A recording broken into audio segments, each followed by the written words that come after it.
So I decided to be financially responsible and spend $50 on this. This is the Keychron M4, a fingertip grip mouse designed by a keyboard company.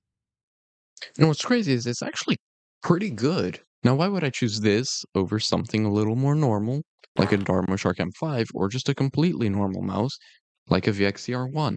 Well, first, I need to address why this fingertip grip mouse. Despite the mouse looking like a smart car that went to a GTA 5 hair shop to ask for a KSI hairline and a handsome Squidward jawline, it is surprisingly comfortable.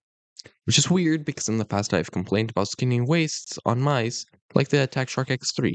And yeah, it doesn't bother me here. The build quality is pretty subpar though. Both Mouse 1 and 2 have a lot of pre and post travel, and they wobble a lot back and forth near the front, and it's very noticeable in game. If you hold it near the back, it's thankfully not noticeable, and the clicks are very light so they don't feel spongy at all. But the side buttons are kind of stiff, which does make them feel pretty spongy. There's no creaking or flexing in the shell, which is impressive for 35 grams.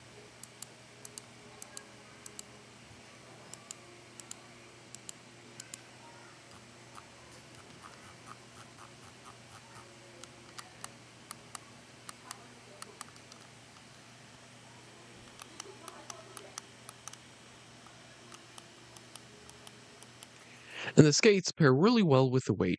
Many bigger YouTubers like Borzy have said they suck, but these are the best stock skates I've used, and there's no real reason to change them.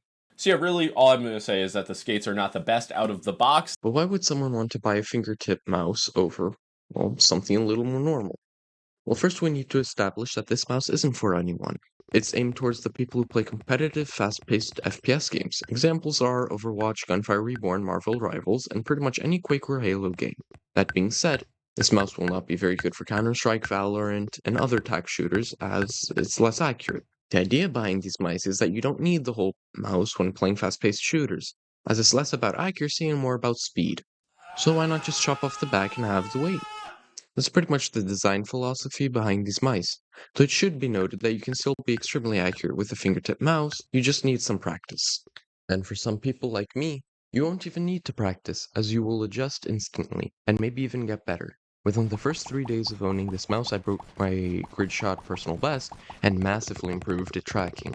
So I'm not entirely sure if it's because of my mouse's shape or the 3395 sensor is a big upgrade from the 3395 SE in the VXCR1.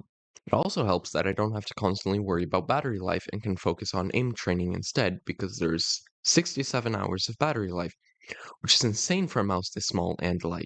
Of course, the 67 hours was done on a 1000 Hz polling rate. For anyone who doesn't know, polling rate is just how many times a second your mouse communicates with your computer. And 1000 is the standard for FPS games, and anything above 2000 is diminishing returns. This mouse does have a 4000 model that costs just a little bit more, but as I just said, I don't think it's worth it. Now, the biggest reason I bought this mouse is actually because of its accessibility.